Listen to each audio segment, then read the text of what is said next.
Intambara hagati ya Iran na Israel irakomeje ku munsi wa gatanu. Israel yongeye gutera Iran maze itera kuri televiziyo y'igihugu ya Iran irimo gutangaza amakuru mu buryo bwa live.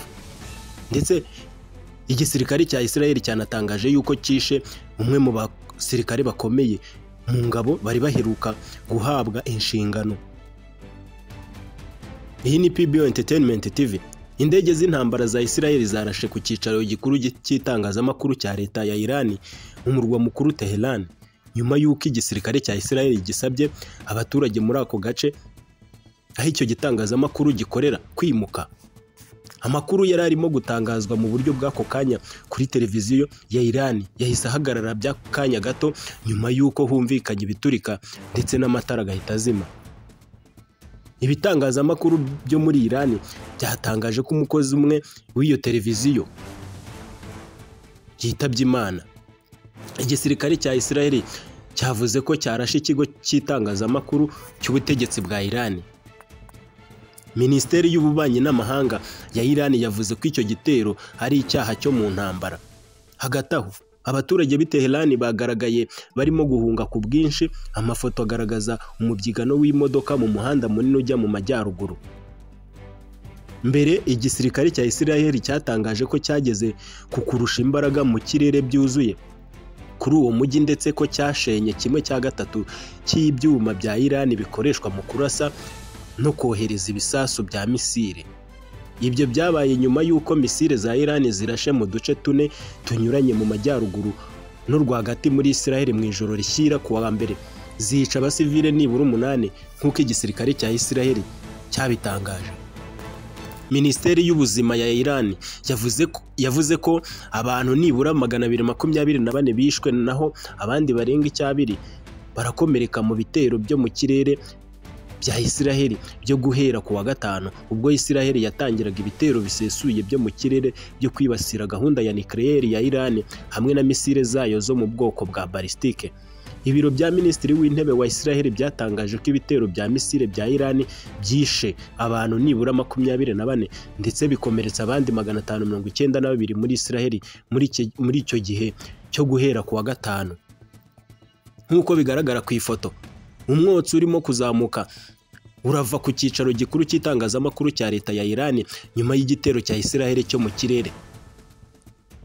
Ku wa mbere nyuma ya saa 6 z'amanywa, umuvugizi w'igisirikare cya Israel mu rurimi rw'igiperse yasabye abatuye mu karere ka gatatu k'i Tehran mu gice cy'iburengerazuba kwimuka ako kanya. Avuga ko icyo gisirikare cyateganyaga kurasa ku bikorwa remezo bya gisirikare ndetse ko ubuzima bwabo bwari buri mu kaga.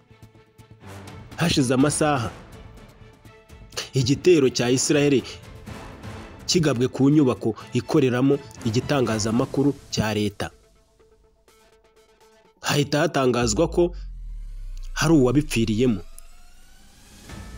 Haciye igihe gitoya icyo gitero kibaye,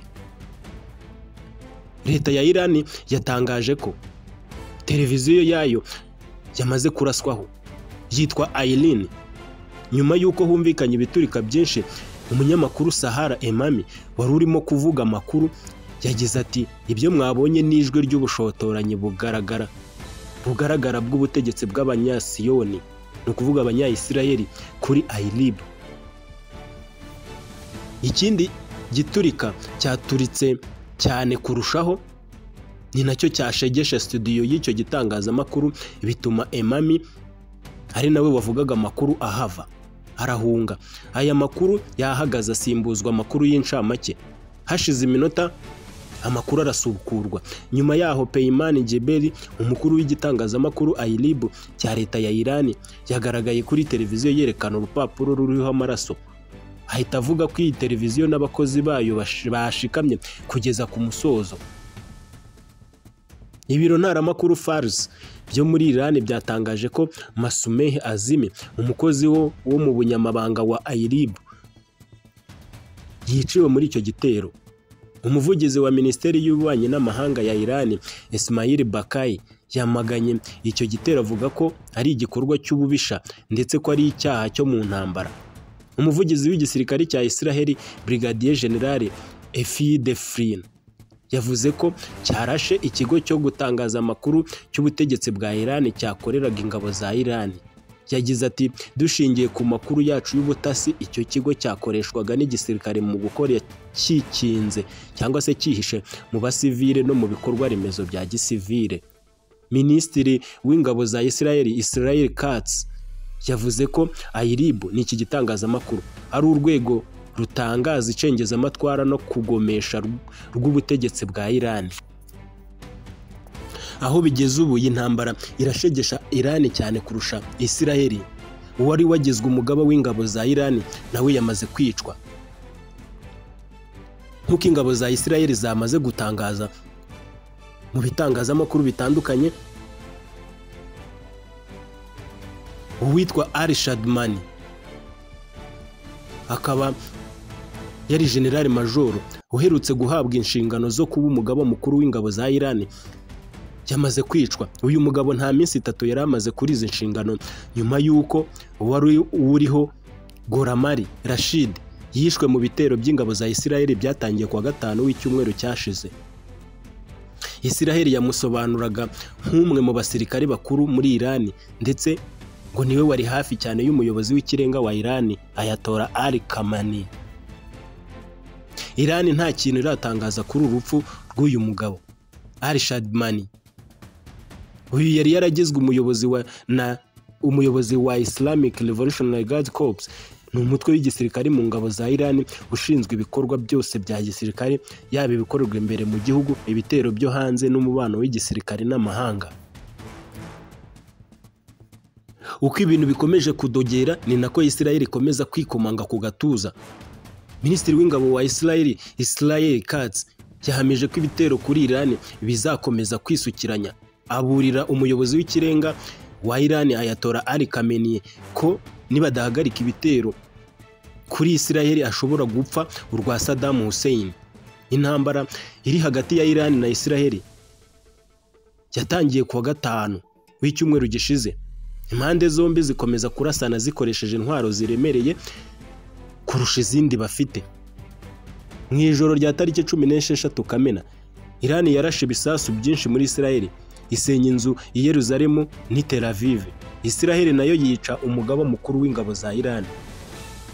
Minisitiri w'ingabo wa Israel Katz